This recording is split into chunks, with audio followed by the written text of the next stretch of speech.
За Ховд Улаангомь чиглэлийн хатуучлалтай 163 км автозамын бүтээн байгуулалтын ажлыг эхлүүллээ. 3 хэсгээс бүрдэх тус төслийн нийт төсөв 55.6 сая Америк доллар юм.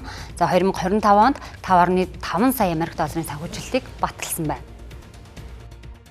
Монгол улс Азийн хөгжлийн банк хоорондоо байгуулсан санхүүжилтийн хөтөлбөрийн дагуу Ховд Улаангомь чиглэлийн автозамын бүтээн байгуулалтын ажил 3 жилийн хугацаанд хэрэгжиж 2028 оны 6 дугаар сарын 22-нд бүрэн ашиглалтанд орох төлөвлөгөөтэй байна.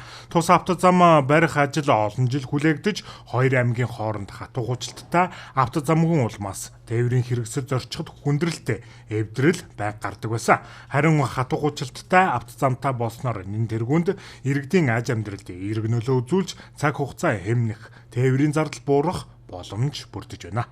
За энэ зам ашиглалтанд орсноор Ховд аймаг одоо бүс нутгийнхаа 5 аймгийнхаа одоо ингээд 4 аймгийнхаа 3 таа автозамаар холбогдох ийм одоо эдийн засгийн хувьд маш чухал ач холбогдолтой болж байгаа. Одоо дэд утсын хөгжил бий болсноороо зам харилцаа сайжирч тийм аа иргэд одоо илүү хямд өртөгтэй бараа таваарыг авах энэ боломж нь бол одоо бүрдэн гэж ингэж үзэж байгаа. Бидний хувьд энэ бүс нутгийг илүү хөгжилтэй, зах зээлтэй илүү ойртсон бус байлгахын тулд өнөөдөр жишээлбэл энэ автозамын төслийг эхлүүлж байна. Сүүлийн 2-3 жилийн хугацаанд Монгол улсын хэмжээнд энэ хэмжээний том төсөл албан ёсоор эхэлсэн тохиолдол бас их байгаа.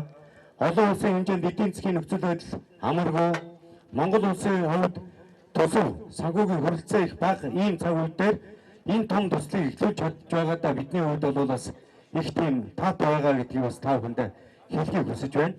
Төслийг гүйцэтгэгч компанийн хувьд Ховд, Говьалтай, Сонгон, Тосон Цэнгэл зэрэг улсын болон аймгийн чанартай 4 автозамыг нийт 800 км хуучилттай автозамыг барьж ашиглалтанд оруулсан туршлагатай гэлээ.